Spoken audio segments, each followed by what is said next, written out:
Hey guys, this is Sam, and in today's video I'm going to be testing out if Sunsilk Co-Creations shampoo works to make slimes.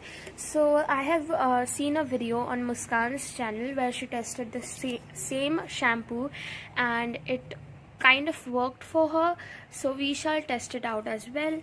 And in my previous video a lot of you said that I have added like a lot of salt into the shampoo. But I worked with it off camera and it doesn't work, so please don't waste your money and time on working with those brands of shampoo. So now let's get on with the video.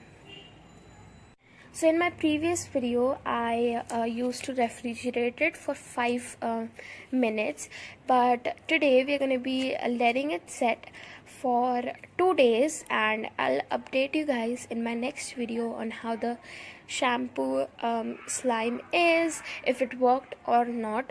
So yeah, let's put the slime into the bowl now. So according to the recipe, what you have to do is add 1 pinch of salt into 2 sachets of shampoo. So that's what I'm gonna do, and now I'm gonna mix it.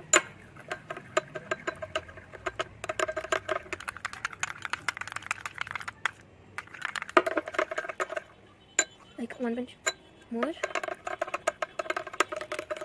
So it kind of thickens up, but I don't think so it's a slime right away.